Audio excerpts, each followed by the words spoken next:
Halo semuanya, perkenalkan dari kelompok Cimas Cinta Madas. Yang saya di sini Immanuel Alexander Tambunan dan teman saya Dian, teman saya Olip, teman saya Nicholas, dan yang tak mungkin kita lupakan yaitu teman saya Angga. Kami di sini akan menjelaskan tentang bagaimana kita menghitung volume sebuah tas menggunakan konsep integral. Nah, di sini kami akan menjelaskan karena kita kan biasanya menggunakan tas, kita harus tahu dong kayak mana menghitung volume tas itu supaya kita tahu berapa banyak berat yang bisa kita bawa. Nah, kita semua harus tahu. Perhatikan kami semua ya. Dadah. Konsep integral untuk menghitung luas akan dijelaskan oleh teman saya dia.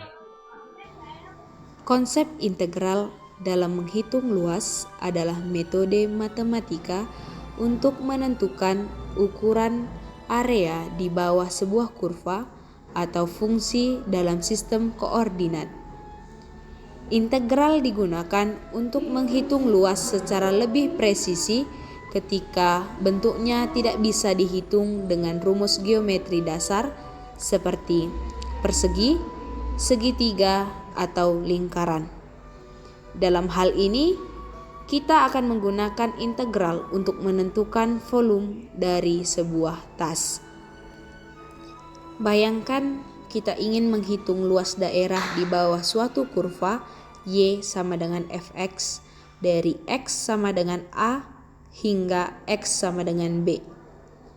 Jika kita membagi daerah tersebut menjadi banyak persegi panjang kecil, kita bisa menghitung luas masing-masing persegi panjang dan menjumlahkannya. Semakin kecil lebar persegi panjang, semakin akurat perkiraan luasnya, di mana integral adalah proses untuk menghitung luas secara limit. Ketika lebar persegi panjang kecil mendekati 0, ini memberikan nilai yang sangat akurat bahkan untuk bentuk kurva yang kompleks.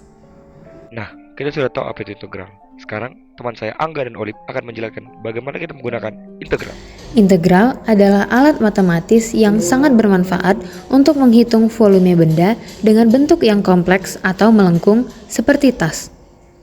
Kita dapat menggunakan integral untuk yang pertama, volume bagian geometris. Integral memungkinkan kita untuk menghitung volume bagian-bagian tas yang memiliki bentuk melengkung, seperti bagian atas tas yang berbentuk setengah silinder atau parabola. Yang kedua, fleksibilitas. Integral dapat digunakan untuk berbagai bentuk dan geometri. Selama profil atau batas bentuk tersebut dapat dimodelkan secara matematis, seperti menggunakan fungsi Y sama dengan Fx untuk rotasi atau batasan pada koordinat 3D. Yang ketiga, kombinasi geometri.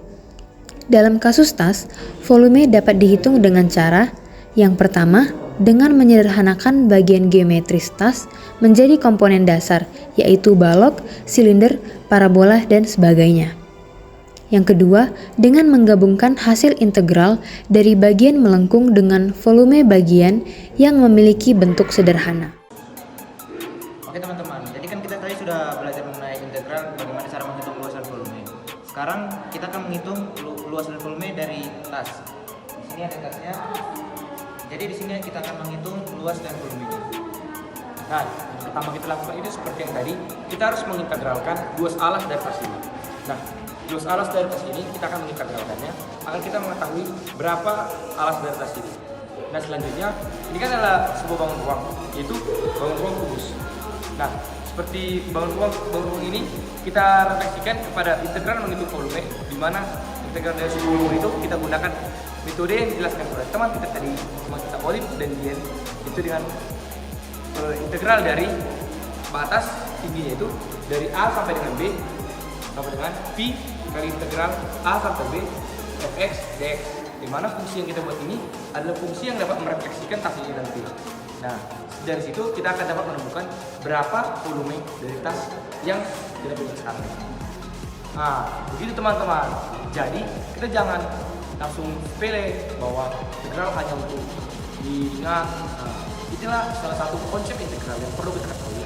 Karena integral itu dapat menghitung luas dan volume, dan kita jadi tahu bahwa benda-benda di sekitar kita memiliki luas dan volume yang tertentu. Sekianlah dari kami kelompok Cimas. Semoga kalian tetap cinta dengan matematika.